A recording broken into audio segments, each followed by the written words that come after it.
നമസ്കാരം. പൂന്താനത്തിന്റെ ജ്ഞാനപ്പാനയിൽ പറയുന്ന 4 വരികളുണ്ട്.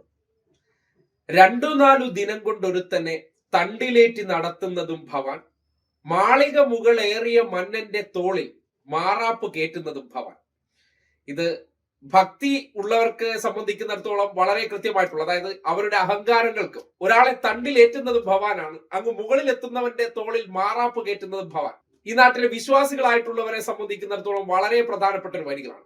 എന്തുകൊണ്ട് ഇത് പറഞ്ഞു എന്നാണ്, വളരെ ഭക്തിയുടെ ആൾക്കാരായിട്ട് ഈ 2-4 ദിനം കൊണ്ട് ഒരുത്തനെ തണ്ടിലേറ്റു എന്ന് പറയും പോലെയാണ് നമ്മുടെ അബിൻ വർക്കി ഇന്നലെ വരെയുള്ള അദ്ദേഹത്തിന്റെ തണ്ട് എന്താണെന്ന് നിങ്ങൾക്ക് അറിയോ? ഒന്ന് കേട്ടെ. ആരാ ജില്ലാ സെക്രട്ടേറിയറ്റ് മെമ്പർ? അയാളൊന്ന് കൂടുതൽ അഹങ്കരിക്കൊന്നും വേണ്ട. മോൾക്ക് ഇഡിയുടെ നോട്ടീസ് കിട്ടി, മോൻ ഇഡിയുടെ നോട്ടീസ് കിട്ടി, മരുമോൻ ഇഡിയുടെ നോട്ടീസ് കിട്ടുന്ന ദിവസം ആ ജില്ലാ സെക്രട്ടേറിയറ്റ് മെമ്പറൊക്കെ ഇതിലൂടെ എങ്ങനെ നടക്കുമെന്നുള്ളത് ഞങ്ങൾക്ക് അറിയാം.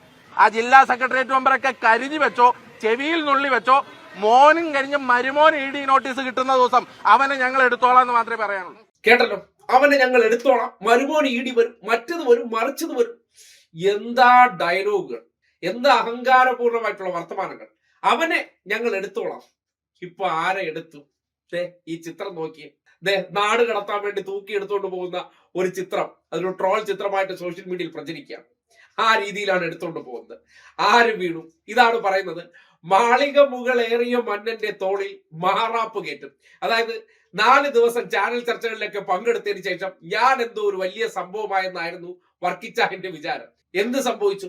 ഇന്നലെ വരെ എടുത്തോളാം എന്ന് പറഞ്ഞുകൊണ്ടിരുന്ന ആളുടെ ഇന്നത്തെ ഡയലോഗ് ഒന്ന് കേട്ടെ. അതുകൊണ്ട് തന്നെ കേരളത്തിൽ ഒരു പ്രവർത്തനം തുടരണമെന്നായിരുന്നു എൻ്റെ ആഗ്രഹം. മുന്നേയും അങ്ങനെ തന്നെയാണ് ആഗ്രഹിച്ചിരുന്നത്. ഞാൻ ഈ പ്രഖ്യാപനം വന്നതിന് ശേഷം ബഹുമാനപ്പെട്ട നേതാക്കന്മാരോട് അഭ്യർത്ഥിക്കാൻ ആഗ്രഹിക്കുകയാണ്. എനിക്ക് കേരളത്തിൽ തുടരാനുള്ള ഒരു അവസരം തരണമെന്ന് ഞാൻ അഭ്യർത്ഥിക്കുകയാണ്. ഒരു തരത്തിലും അത് മറ്റൊരു തരത്തിലുള്ള വെല്ലുവിളിയോ മറ്റോ ഒന്നുമായി കാണരുത്. ഞാൻ ഏറ്റവും അടിയുറച്ച, ഞാൻ ഏറ്റവും വിധേയനായ ഒരു പാർട്ടി പ്രവർത്തകനാണ്. ഞാൻ ആദ്യം പറഞ്ഞതുപോലെ തന്നെ കോൺഗ്രസ് എന്ന വികാരം മാത്രമാണ് എൻ്റെ നെഞ്ചിലുള്ളത്. കോൺഗ്രസ് എന്ന അഡ്രസ്സാണ് എനിക്കുള്ളത്. ആ അഡ്രസ്സ് മാത്രമാണ് എന്നെ മുന്നോട്ട് നയിക്കപ്പെടുന്നത്. ഞാൻ ചെറുപ്പം തൊട്ട് ആ കോൺഗ്രസ് വികാരത്തിലാണ് നയിക്കുന്നത്. അതുകൊണ്ട് ഞാൻ എൻ്റെ നേതൃത്വത്തോട് ഞാൻ അഭ്യർത്ഥിക്കും, എനിക്ക് കേരളത്തിൽ ഈ സുപ്രധാനമായ സമയത്ത് തുടരാൻ ഒരു അവസരം തരണം എന്ന് ഞാൻ നേതൃത്വത്തോട് അഭ്യർത്ഥിക്കും. ഇതാണ് പറയുന്നത്. എന്തൊരു വീഴ്ചയാണ്. ഇപ്പൊ കണ്ടില്ലേ, ആ മന്നന്റെ തോളിൽ മാറാപ്പ് കയറി 4 കാലിൽ വീണ് കിടക്കുകയാണ്. എന്തൊരു അഹങ്കാരമായിരുന്നു. ഇപ്പോ ആരെയാണ് എടുത്തോണ്ട് പോകേണ്ടത്?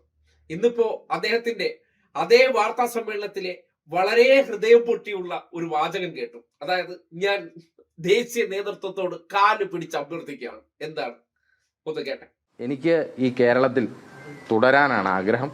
കാരണം എനിക്ക് പിണറായി വിജയനെതിരെയുള്ള സർക്കാരിനെതിരെയുള്ള സമരങ്ങൾ, അതിനുള്ള ക്യാമ്പയിനുകൾ, അതിൽ പങ്കെടുക്കാനാണ്. ഇനി പഞ്ചായത്ത് ഇലക്ഷൻ വരികയാണ്, നിയമസഭാ ഇലക്ഷൻ വരികയാണ്.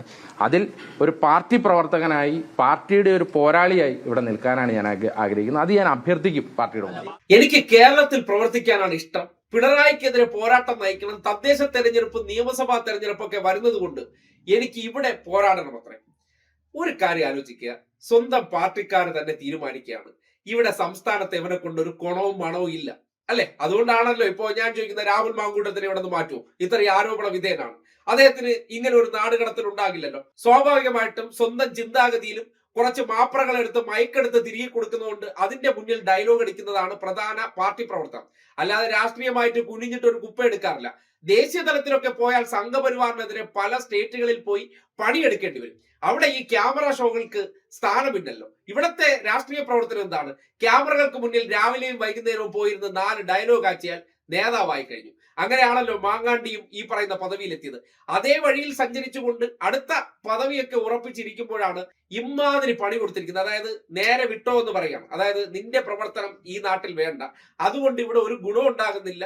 ആ പ്രവർത്തനം, അതായത് വ്യക്തി എന്നുള്ള നിലയ്ക്ക് ഇയാളുടെ രാഷ്ട്രീയ പ്രവർത്തനം കേരളത്തെ സംബന്ധിക്കുന്നിടത്തോളം ഗുണമില്ല എന്ന് കോൺഗ്രസ്സുകാർക്ക് തോന്നിയോണ്ടാണല്ലോ ഈ 8ന്റെ പണി കൊടുത്തത്. എന്തായാലും NSUവിന്റെ ദേശീയ സെക്രട്ടറിയൊക്കെ തീരുമാനിക്കുന്ന സമയത്ത്, അല്ലെങ്കിൽ യൂത്ത് കോൺഗ്രസിന്റെ ദേശീയ സെക്രട്ടറിയെ തീരുമാനിക്കുമ്പോൾ കോൺഗ്രസ് പാർട്ടിക്കകത്ത് ഓരോരോ നോമിനികളുടെ പേര് കൊടുക്കാൻ ആളുണ്ടാകുമല്ലോ. KC വേണുഗോപാൽ അറിയാതെ ഈ നിയമനം നടക്കുമോ? ഇല്ലല്ലോ. അപ്പൊ എന്താണ് മനസ്സിലാക്കേണ്ടത്? ഇയാൾ ഇവിടുത്തെ കേരള രാഷ്ട്രീയത്തെ സംബന്ധിക്കുന്നിടത്തോളം വെറും ഉപയോഗശൂന്യമായിട്ടുള്ള ഒരു സാധനമാണ്. അതിനടുത്ത് ദേശീയ തലത്തിലേക്ക് വലിച്ചെറിഞ്ഞേരെ. അതാണ് തീരുമാനിച്ചത്.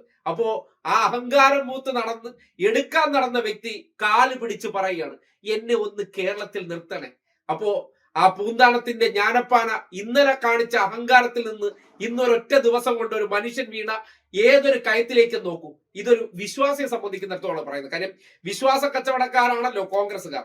ഞാൻ ഒരു വിശ്വാസി അല്ലെങ്കിൽ പോലും ഈ വിശ്വാസം മുറുകെ പിടിച്ചുകൊണ്ട് നടക്കുന്നവർക്ക് ദൈവം തന്നെ കൊടുക്കുന്ന 8ന്റെ പണി എന്താണ് നിങ്ങളെ കാണിക്കുകയാണ്. കാര്യം 24 മണിക്കൂർ തികയുന്നതിന് മുന്നോടിയായിട്ട് ഒരുത്തന്റെ അഹങ്കാരത്തിന്റെ കൊമ്പൊടിഞ്ഞ് താഴെ വീണ് നിലംപരിശമായി കിടക്കുന്നതിന്റെ അവസ്ഥ നോക്കൂ.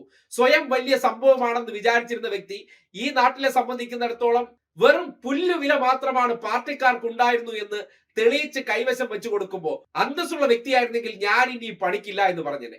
ഞാൻ ഇവിടെ നിന്ന് പോരാടാമെന്ന് പറയുമ്പോൾ സ്വാഭാവികമായിട്ടും നിന്റെ പോരാട്ടം ഇവിടെ ആവശ്യമില്ല എന്ന് ഒരു സംഘടന തീരുമാനിച്ചിട്ടുണ്ടെങ്കിൽ അയാളുടെ കഴിവില്ലായ്മ എത്രത്തോളം ഉണ്ടെന്ന് ആ സംഘടന വിലയിരുത്തിയതായിട്ട് ഈ നാട് കണ്ട് മനസ്സിലാക്കേണ്ടതാണ്. അതുകൊണ്ട് അഹങ്കാരമൊക്കെ ഒഴിവാക്കിയിട്ട് ഒരു നല്ല രാഷ്ട്രീയ പ്രവർത്തകനായി ക്യാമറകൾക്ക് മുന്നിൽ കിടന്ന് പ്രകടനം നടത്താതെ ജനങ്ങൾക്കിടയിലേക്ക് പോകൂ എന്നൊരു ഉപദേശം മാത്രമാണ് നിലവിലെ കറിവേപ്പില വർക്കിയോട് പറയാനുള്ളത്.